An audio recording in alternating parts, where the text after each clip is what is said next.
The National Women's Soccer League is now on ION. Out in front to Williams, slips through. It's a new Saturday night destination featuring the best players in the world. Takes a shot, she scores. See the full schedule and find where to watch at IONNWSL.com.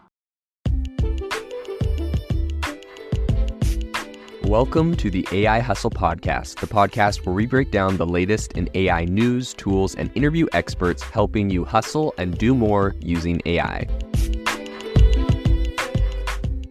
If you've been following the podcast for a while, you'll know that over the last 6 months, I've been working on a stealth AI startup. Of the hundreds of projects I've covered, this is the one that I believe has the greatest potential. So today I'm excited to announce AIBox. AIBox is a no-code AI app building platform paired with the App Store for AI that lets you monetize your AI tools. The platform lets you build apps by linking together AI models like ChatGPT, Midjourney, and 11 Labs. Eventually will integrate with software like Gmail, Trello, and Salesforce, so you can use AI to automate every function in your organization. To get notified when we launch and be one of the first to build on the platform, you can join the waitlist at aibox.ai. The link is in the show notes. We are currently raising a seed round of funding. If you're an investor that is focused on disruptive tech, I'd love to tell you more about the platform. You can reach out to me at jaden@aibox.ai. I'll leave that email in the show notes.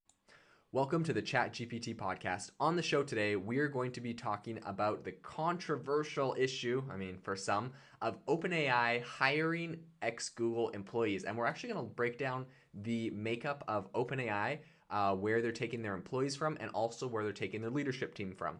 So this comes on the backs of a recent article in Business Insider that said ChatGPT maker OpenAI has hired tons of former Google and Meta employees, new data shows. And essentially what they're doing is they are looking at some new data out of Lead Genius and Punks and Pinstripes, and which essentially break down how OpenAI is being built up. So we're going to dig into why this is important, what the implications of AI are, what the missed opportunities for Google are, and kind of how this affects AI going forward into the future. So I think the first thing to say here is it looks like overall OpenAI, as far as its employee data goes, right? This is a very new company. They don't have millions or they don't have thousands of employees like a lot of these other big tech giants. But it looks like they have hired so far around 60 people from Google. And that is their number one place that they're currently poaching talent from. Their number two place is Meta at 32 people.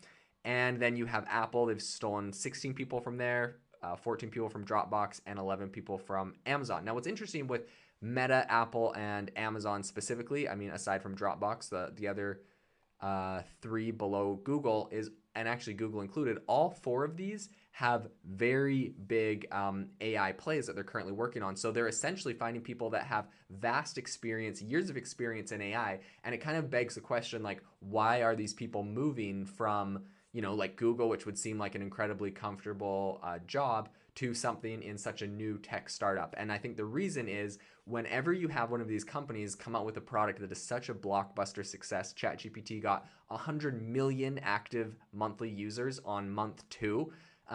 People just want to work on something where they feel like their work is being used, where they feel like they're making a difference, they're making an impact. And I think that's what OpenAI is benefiting from. They were the first to market with this really powerful tool. And it's not like other companies were incapable of producing this. Facebook had a chatbot. Bing apparently and Microsoft have been testing internally their chatbot for years.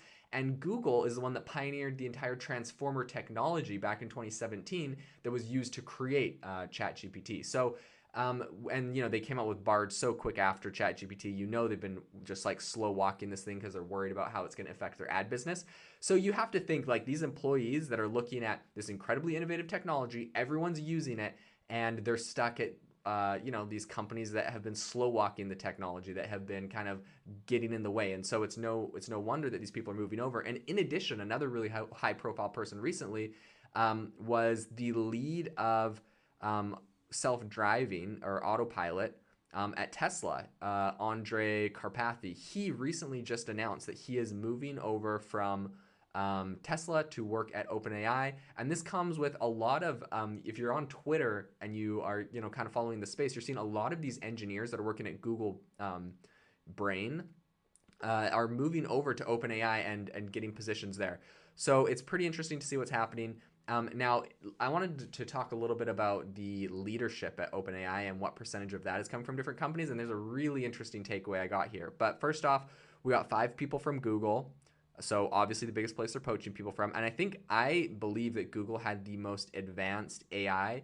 And the reason for that, second to Bing, or I think they have more data than Bing, but because essentially what these big companies are doing, when you have a search engine like Google or Microsoft's Bing, what you're able to do is you're able to look at, you're crawling the entire web. And when you crawl the entire web, Google knows what's on every single web page. And all of that data, websites have to opt in. It's on their privacy policy terms of service that they're allowing Google to crawl their website and essentially look at what data is on their website. And, if people opted out and said, no, I don't want Google to crawl my website, that's suicide for a brand. Like, no one's ever going to find you. And so Google and Microsoft's Bing, with their web searchers, their web crawlers, have been able to crawl all the data on the internet, and that's how they're able to make these really, really powerful models. So it's no wonder that Google is, so far advanced in AI, because I don't think there's anyone else that has that vast a library or even a reason to collect that much information as Google. So it's a no-brainer. Google is very advanced in AI, but they've been slow walking it, and I think people know that. So now they're getting punished for it. So Google, 5 people from Google are in leadership at OpenAI, 3 from Facebook. And what's interesting is if you go way down the list, it says 1 person from Meta. So really that's 4 from Facebook. So Google and Facebook are the top. You got 2 from Apple, 2 from Dropbox, 2 from Stripe, 2 from Airbnb. They got a bunch of other places, including JP Morgan. And way at the bottom of the list, there's 1 person from Microsoft that is in leadership at OpenAI. But I mean, you're comparing that to 4 from Facebook, 5 from Google. Like, I kind of wonder if even when you're looking at employees from Microsoft, there's 7 employees from Microsoft working at OpenAI. But I mean, compared to almost 60 from Google, and they kind of poached them from Google's DeepMind.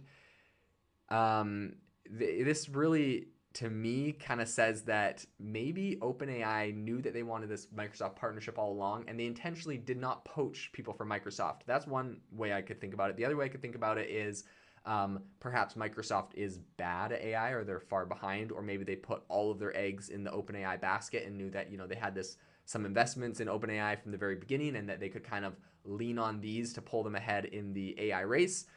Either way, I mean, they also had the Bing bot they've been testing for a couple of years. So I think that they were hedging with their own product, investing in OpenAI, and maybe OpenAI was the hedge, and that just took the lead, and so now they're just running with it. So I think if nothing else, people have been commenting on this. Larkin recently said, if nothing else, OpenAI is a sign that big tech, especially Google, isn't optimizing its investment in its employees. A lot of AI talent has been working on secondary products in innovation labs like Alphabet X. And for many, this means that they rarely see their work have a meaningful impact on the company's core product or earnings, right? You just don't feel like you're making an impact when you're working in these kind of like moonshot labs at these big, huge companies, and your work doesn't ever get implemented into the actual product or make money.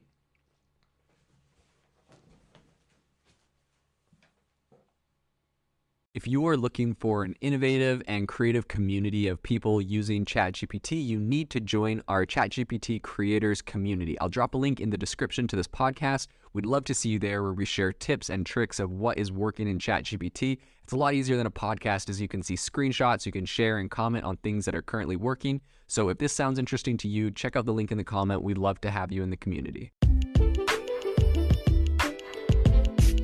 Thanks for tuning in to the AI Hustle podcast. If you could do us a massive favor, we would really, really appreciate it if you could leave us a review wherever you get your podcasts. This helps people find the podcast. It helps people know this is a good place to go. And we would really, really appreciate it, as it helps us continue to bring on incredible guests and share incredible content for you to listen to.